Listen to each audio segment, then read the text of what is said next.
Hello, welcome to Rise Up. What a pleasure to see you back tuning in again. I want to thank you, ladies and gentlemen, so much for all of your support, all of your great comments, and your sharing and liking of the Rise Up show. Rise Up is recovery, inspiration, spiritual enlightenment, uplifting people.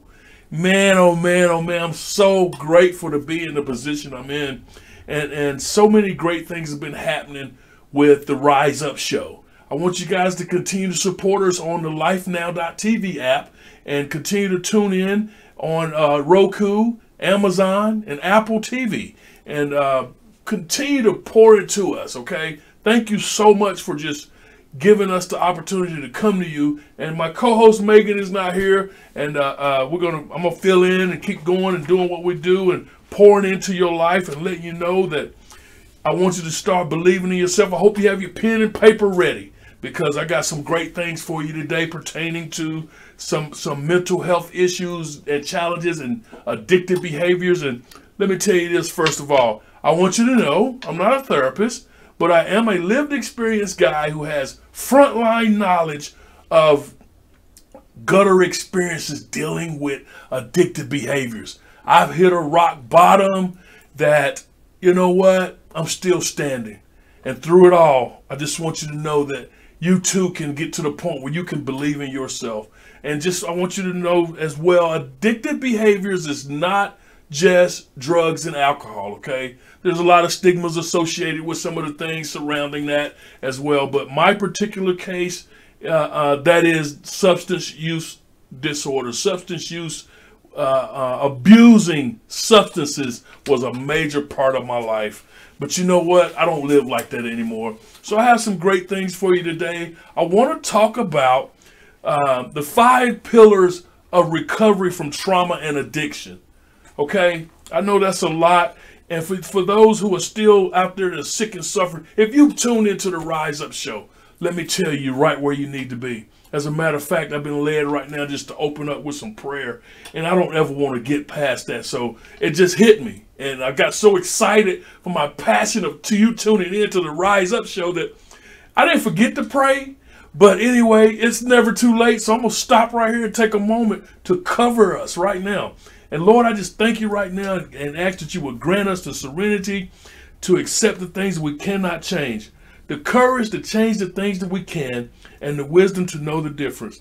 Lord, I pray right now that under the sound of my voice, someone will tune into the Rise Up show and know that they're right where they're supposed to be. To tune in and listen to some of the facts and some of the things that are, some of the professionalism, some of the things that are coming out of my mouth, that Anthony's out of the way. And I pray right now that your Holy Spirit will fall fresh upon the Rise Up show and go out over the airwaves and just touch those that are listening right now and tuning in, that they may hear something that's coming out of my voice that can change their life, or they can get someone to tune in that may need to hear this message. And Lord, I just thank you right now that you are using me and using the Rise Up show to touch many around the world. And I just thank you right now for your grace and your mercy that has given me the ability to sit and tune in and just pour out to the people, Lord.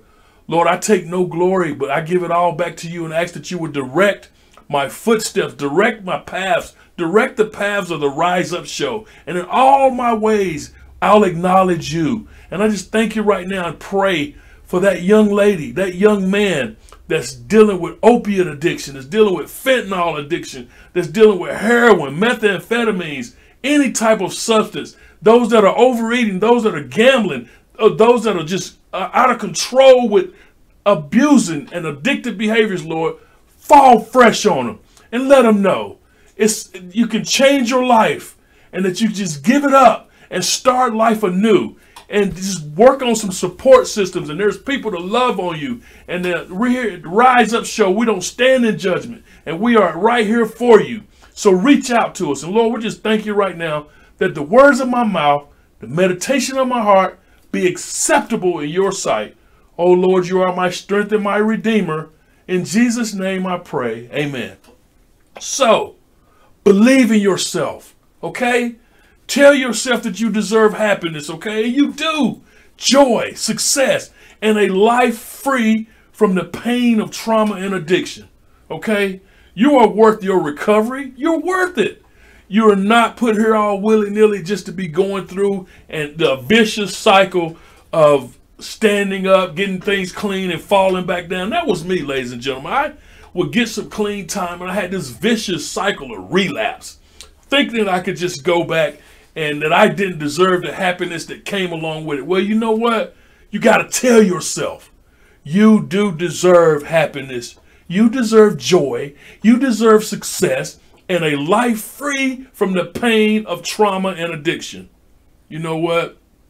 Over the years, man, I'm telling you, I danced around with this dangerous thing called addiction through overdoses, 2 overdoses, and a whole lot of other traumas, dealing with some resentments. I then reached a turning point. I reached a turning point. And the past 6 years of my life have been spent healing and learning what works for me and building long-term recovery. Like the Rise Up show. This is divine, ladies and gentlemen. I'm telling you, God has given me something, and here at LifeNow.tv, Turning Point Worship, Turning Point Ministries have believed in me enough to say, hey, you can do this, and would you like to start? And here I am with the Rise Up show. It's just so amazing. But I want to let you know there's no standard blueprint for long-term recovery, okay? Everyone is different. But in my life, I've identified some things that has enabled me to build upon a strong foundation of recovery.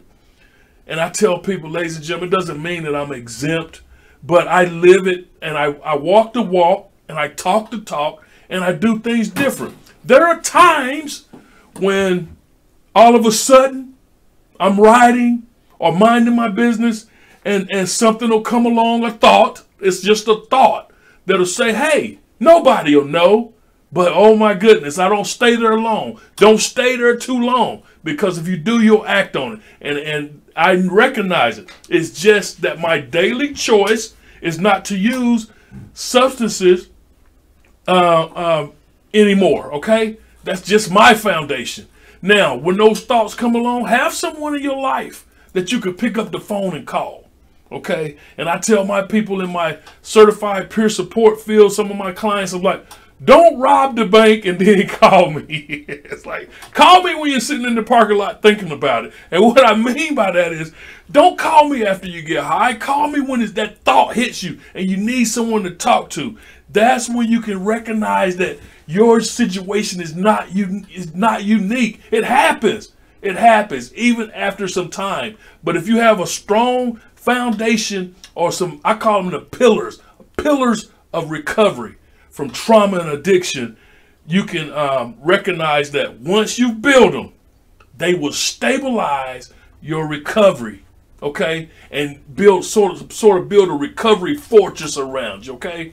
And I know this word, we talk about it, but that's what we do at the Rise Up show. So you'll hear that word recovery, and you'll hear the word changing your life and standing on some things. Let's do something different. Change your life. Yes, change your life. There's no standard blueprint for recovery. I just said that. But I have identified 5 areas that I want to share with you today. And they are not unique, but they do require work, okay? If you will implement this, and I hope you got your notebook and your paper down, okay? Because once built, you can stabilize and build that wall of recovery around you, like I said. Number 1, first thing I want you to build upon, or a pillar of recovery, is maintain some rigorous honesty in your life. I know for me in addiction, and I might have said it some other times in some other shows, but our lives were built upon, my life was built upon lies and false narratives that I told myself and others just to keep running around in the streets doing what I was doing. It was always your fault. It wasn't my fault, so that was just not honest at all. Just so number 1, a pillar that you can stand on is maintaining rigorous honesty. But recovery demands honesty. Only when we can admit the truth, that's only when you can start to heal. When you can admit the truth, now that process of healing can begin. I had to get honest with myself about the fact that I was even an addict. You know, I just thought I was partying and having fun, and it felt good. Sin is fun now, I'm telling you. Sin is fun. Don't get it twisted. But you can't build a sustainable recovery on a false hope or a false narrative walking around thinking that you don't have a problem. When we lie, guess what happens? You enable sickness, okay? You enable sickness, you enable shame, and you're walking in some suffering. Dishonesty makes us vulnerable. It does, and requires some authenticity. Because what I want you to start doing with this maintaining some rigorous honesty is start practicing some honesty in all your interactions. Beginning with who? Yourself. Oh man, I was just talking with my editor, and I'm not gonna, you know, he was telling me some great things. But you know what? We shared some things about beginning with yourself first, and in all your interactions. That's honesty. And I was so grateful for the fact that we could share some things off camera and talk to each other, but we have those conversations of honesty. This must be the first pillar, because without honesty, guess what? Everything else around you is going to crumble. Recognizing sometimes, oh my goodness, anything created in a lie is chaotic. Okay, anything created as lies is chaotic, and anything created in chaos is going to end in chaos. Okay, that was just number one. Maintain rigorous honesty. Here's another one. Oh my goodness, this is going to be tough right here, but we're going to get through it. And Lord, I just pray right now you help me with this one. Help me get through this now. I'm in a different place, and maybe when you hear this, you're going to say, whoa. Number two. The first one was maintain rigorous honesty. Number two, expose your secrets. Oh my goodness, what in the world are you talking about, Anthony? You cannot soak in the joy of today if your soul is still filled with yesterday's garbage. You can't. Take the trash out. Take the trash out. For me, that meant diving deep and pulling forth all the trauma, pain, and sorrow I had packed tightly away. That kept me. All the resentments, all those things of not going to play college ball, all those things before my senior year in high school, before I got my leg broke, I was the best thing. Oh, everybody was recruiting me. Okay, then all of a sudden I had some trauma going on, some pain of getting my leg broke. And having to stay in my hometown and working blue collar positions and having a Dr. Jekyll, Mr. Hyde type mentality, working through the day on streets at night, and got a hold of something that my body said, whoa, dude, and it liked it, okay? And it turned into an addictive behavior. There's a lot more to that. But in fact, you know what? I thought this was for my benefit, and I'm not trying to bring up some old stuff, but in fact, your secrets will keep you sick, okay? All I know is under everything that I was dealing with that kept me going back and forth, it was just smoldering. That's all it was doing. And this new foundation I found in building recovery, guess what happens? By me walking in my recovery and doing some things different, I can burn it all down, because the secrets, I took the mask off in a therapist's office. I've taken the mask off to other people that is close to me in my circle and shared some things with them, because I know that they have my best interest at heart. But you got to have a discerning spirit when you do this, because everybody will take some, you know, when you expose your secrets, be with someone you know that can handle that, okay? Secrets require silence to thrive, okay? And they allow shame to fester. There's my favorite word, fester inside of us, okay? Shame is an emotional cancer if left untreated, okay? It will destroy our recovery, okay? Did you hear what I said? Shame is an emotional cancer. And if left untreated, it will destroy your recovery. Man, I've written some books, and the first one I wrote was Setback for the Comeback. And I began to slowly expose a lot of secrets and in that journaling of my first book. At first, it was only a safe space for me to write down and get those thoughts out of my head because someone said you need to write in a journal. And as I began to trust others in recovery, I began to share those secrets, and it began to be extinguished by them having compassion and understanding for my situation, because I found out I was not alone. Okay. Begin exposing your own secrets. That was number 2. Begin exposing your own secrets. What thoughts and memories are you afraid to voice? What thoughts and secrets are you afraid to give a voice to? Okay. Those are secrets that will keep you sick if you do not get them out. You can't begin to heal and purge yourself from any type of negative, addictive behaviors until you begin to recognize that those secrets will keep you sick if you do not get them out. So number 1, maintain rigorous honesty. Number 2, expose your secrets. And number 3, I like this, let go. Let go. Maintain honesty, expose your secrets, and let go. All those secrets you have inside of you are taking up tremendous amount of space in your mind, your body, and your soul. You got to find ways to process that pain into something productive, useful, and healing. You got to.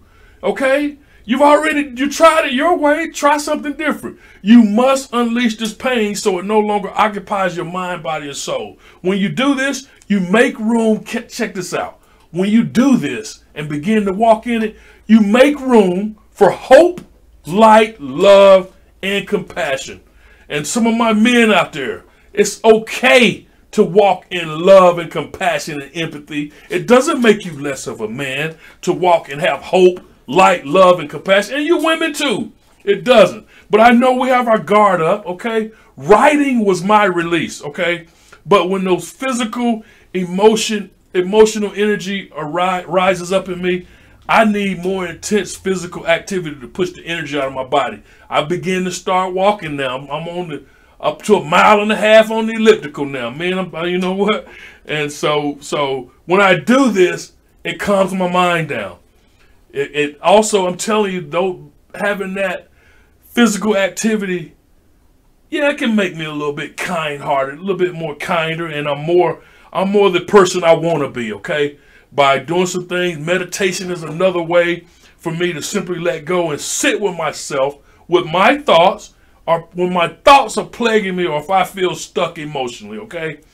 I often use, I got some guided meditation apps that I use, or music. A lot of times I use music to help me, and you got to find out what works for you, but you got to do it daily, because recovery, I said this a few weeks ago, recovery is like a muscle. When you flex it, it remains strong, okay? So, number 1, maintain rigorous honesty. Number 2, expose your secrets. Number 3, let go. Number 4, this is powerful. Remember, you are not alone. You are not alone. Connection is the core to feeling hopeful. You got to make some connections. By interacting with check this out. By me interacting with other people who know about trauma survivors, I call them. Yes. And others in recovery, you become part of a group of people with similar experiences who have learned how to survive. I have learned how to survive, even on the streets of being in some gutter experiences. That energy, I learned how to survive because I was in places that I know I shouldn't have been, but they had what I wanted. Now I'm on the other side, and I've learned how to survive by interacting with other trauma survivors. And I know my co-host Megan wouldn't mind me saying this, but interacting with people like her, interacting with people that I deal with in my peer support groups, in my peer support role, interacting with them, they have similar experience. It helps me to stay on a path of survival. Being able to share those pieces of your past with other people is very, very incredibly powerful. It is. It is. And a lot of people have to seek out support groups in their area. A lot of people have to attend meetings. You have to reconnect with healthy people from your past and pursue activities that help you enjoy those times when you can meet like-minded people. You got to create a circle of people that you want in your life. You really do. And the ones who hold you accountable, people who hold you accountable. And yet, when they're holding you accountable, they can provide the unconditional support and love without judging you. You know when you're around someone genuine in your life. In my addiction, I push those type of people away from me. You know, but people, you exhaust your families. Okay, I wanted to be around some love, and people say they love you when you're out there on the streets. That's because you got something that they want. Yeah, of course, I love you, my man. Yeah, that's because we're high and we're doing all kinds of things. But for the most part, there were some people that provided me some unconditional support, but I didn't want to be around them because it was their fault that I was doing it in the first place. Check, whatever. So I thought, you know, that was my mindset. We run them away. I was running them away because I was mirroring dishonesty. And in my recovery, these people become the ones who we turn to when things get hard. Even one such person in your life, a family member, a friend, a trusted colleague, can make a difference. So surround yourself with those who seek to build you up. And here's the last one. You got to know that you matter, okay? You got to know that you matter. In order to grow, in order to heal, and in order to build upon your recovery foundation, whatever you're recovering from, you have to believe that you are worth it and that you deserve joy and love. There's my word, love. At some point, while you're walking this out, you have to rely on yourself to get through a rough patch, okay? But when this happened to me, I had to really dig down and get to know myself, okay?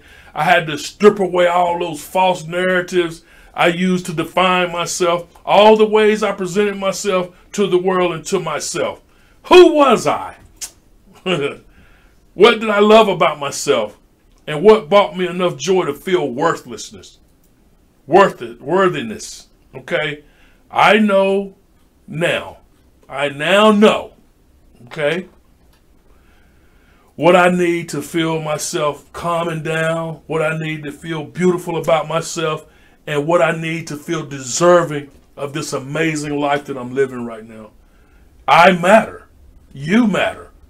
And my life in recovery matters so much that it is a core truth that makes me fight for my recovery, my sanity. It makes me fight for it. My position of being a certified peer support, because they're all worth it. I tell my people, you're worthy. Okay, a lot of people, when you say you love them, they have never heard that before. They could come in a stupor, out of their mind. But when you say I love you, you can see their head lift up. Okay, tell yourself you deserve happiness. Know that you matter. Okay, you are worth your recovery. It's the foundation.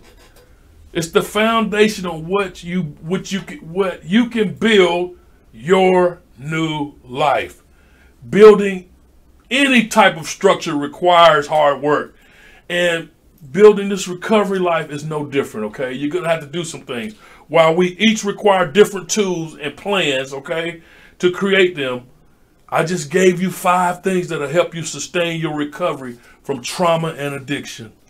And I want to thank you guys again so much for tuning in to the Rise Up Show. Recovery, inspiration, spiritual enlightenment, uplifting people. I'm your host, Anthony McCauley. Thank you guys so much for tuning in. And I want to thank you for your support. Continue to support us. We're on lifenow.tv on your app. Download it on your phone. Download it on your Roku, Amazon, and Apple TV. We're doing some amazing things. Thank you for your support and your giving of the Rise Up Show. We'll be back again, and stay tuned. Share this, like this, tell everybody about it, about the lifenow.tv, Rise Up, and some other shows that are taking place. God bless you all. I love you, and there is nothing that you can do about it.